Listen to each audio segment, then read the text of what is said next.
to these images of January 6th and the prisoner performance art at CPAC in Dallas stopped me in my tracks today. I have to say, I was confused for several minutes. I mean, look at it again. Just marinate on it. Sit with it. What is that?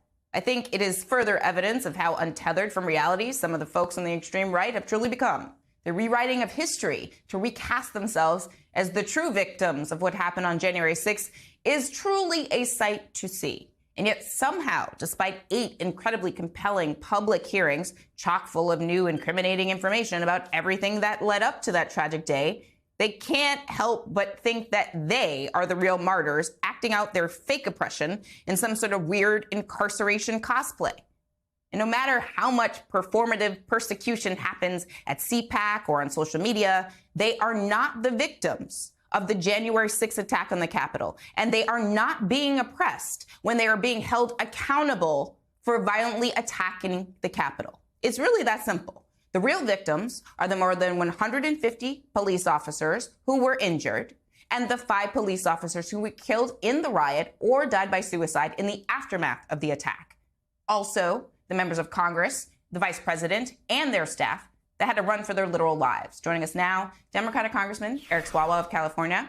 He was at the Capitol on January 6th and is suing President Trump for his role inciting the January 6th attack on the Capitol. So, Congressman, as someone who was in the Capitol during the attack, what is your reaction when you see January 6th rioters who never even got real jail time referred to as political prisoners or pretending that they're the real victims? Is the message that these insurrectionists didn't do anything wrong, that they're being victimized for no reason?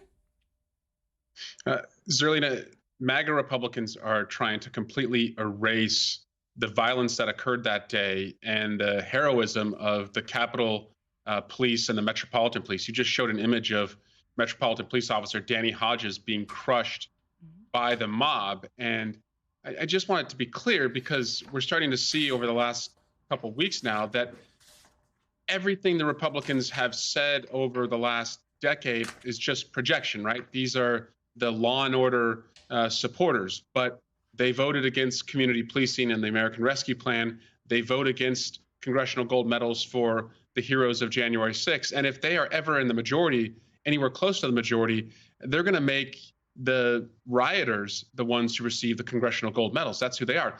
The veterans, they stand with the veterans, right? They stand with the flag and they denounce Colin Kaepernick. We saw last week, they're not with the veterans. They voted against the funding that would help those exposed to toxic burn pits. So this is a crowd that knows how to project, but when the rubber meets the road, when it comes down to standing up for law enforcement, when it comes down to standing up for our veterans, Republicans are just projecting and pandering to grievances, and Democrats are getting things done.